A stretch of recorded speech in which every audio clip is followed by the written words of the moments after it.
E aí galera, beleza? Tudo tranquilo? Professor Thiago Ferreira, professor de Biologia, e seja muito bem-vindo ao nosso canal. Na videoaula de hoje, mais um pouquinho sobre artrópodes. Vamos continuar falando dos grupos e, mais particular, dos crustáceos, beleza? Então, uma boa aula!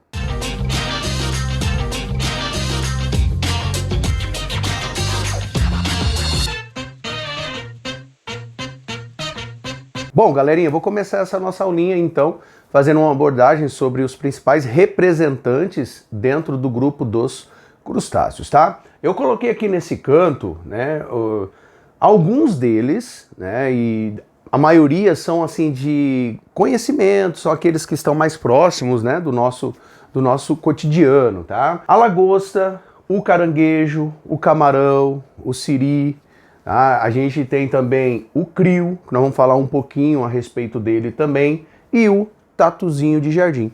Todos esses indivíduos vivem praticamente em ambiente aquático, tanto em ambiente de água doce quanto em ambiente de água salgada. A maioria dos representantes é marinho, vive na água do mar, mas nós temos alguns, né, de relevância que vivem em ambiente de água doce, e a gente tem também um seleto grupinho que vive em ambiente terrestre, que é o tatuzinho de jardim, tá? De longe, nós temos várias importâncias relacionadas a esses indivíduos ao nosso cotidiano. A primeira delas está relacionada com o próprio processo de alimentação, nosso processo de alimentação, né? Então, a lagosta, o camarão, caranguejo, o siri, são indivíduos consumidos, né, em várias regiões do mundo, como pratos aí exóticos e tudo mais, tá? Mas nós também temos uma importância gigantesca quando a gente fala de meio ecológico, onde muitos crustáceos fazem parte de cadeias alimentares extremamente importantes. Alguns deles apresentam um tamanho tão reduzidinho, tão pequenininho, que são essenciais para o controle de populações classificadas como fitoplâncton. Nós estamos falando do zooplâncton, cujo principal representante é o crio, que por sua vez é o principal tipo de alimento, por exemplo, de grandes indivíduos como baleias, baleia azul, que acaba utilizando ele como alimento, beleza? Então, cara, nós temos um grupo extremamente interessante, um grupo em que alguns vestibulares perguntam e aí tem informações que você já mata logo de uma vez, analisando tanto a parte estrutural quanto a parte fisiológica. E aí, tendo isso como visão, o que nós vamos fazer? Vamos falar um pouquinho da parte estrutural dele, a parte anatômica, né, destacando as partes principais que hoje diferenciam dos demais grupos de artrópodes. E aí a gente vai explorar um pouquinho da parte de fisiologia, que é interessante você saber também, tá? Eu coloquei aqui como um exemplo um crustáceo que, teoricamente, poderia ser aqui um camarão, tá? Mas ele é um crustáceo geral para destacar as principais partes, tá bom? Então, primeira característica que a gente tem que ter em relação às tagmas, a organização corporal em duas tagmas. Então, a gente tem o cefalotórax aqui nessa região, né? E nós temos o abdômen nessa outra região, tá? E agora a quantidade de patas, porque uma das coisas muito perguntadas quando você tenta classificar os artrópodes é quantas patas cada grupo apresenta.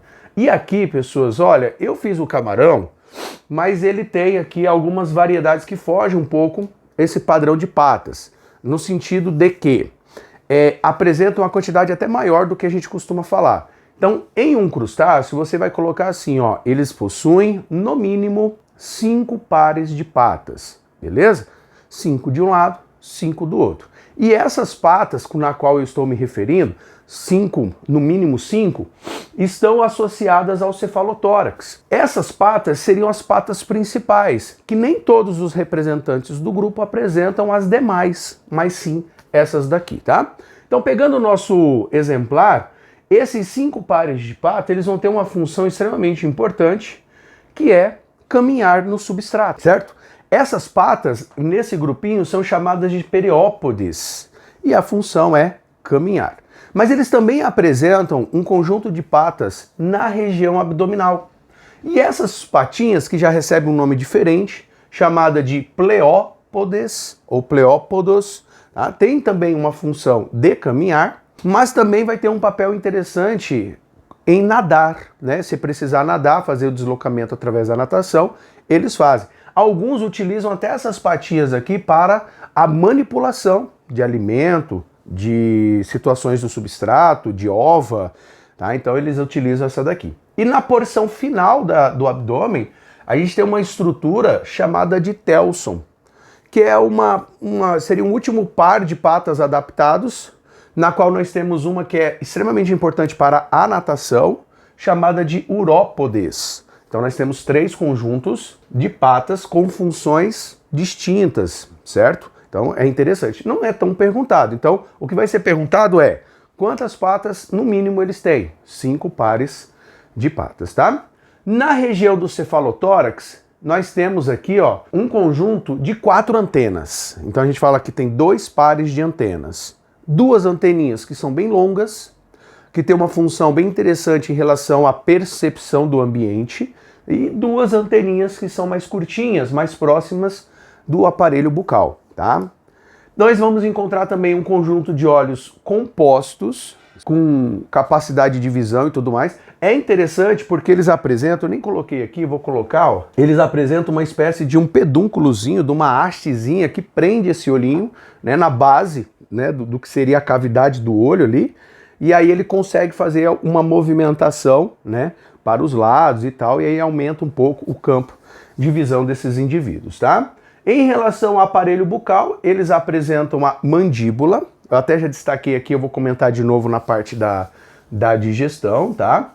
E eles apresentam, né, além do exoesqueleto de quitina, uma impregnação de carbonato de cálcio, que faz com que esse exoesqueleto se torne mais rígido, beleza? Eles não vão possuir asas, certo? E em relação à parte estrutural, a única coisa que faltou falar a respeito da extremidade dos apêndices, né, que são classificados como birremes. Birremes são quando essas extremidades elas apresentam uma bifurcação. E muitas das vezes o primeiro par de patas pode sofrer uma modificação, uma adaptação e se transformar em pinças. E aí esses birremes são bem mais destacados, tá? Todos eles apresentam essa estrutura, né, como se fosse uma mini pinçazinha, tá?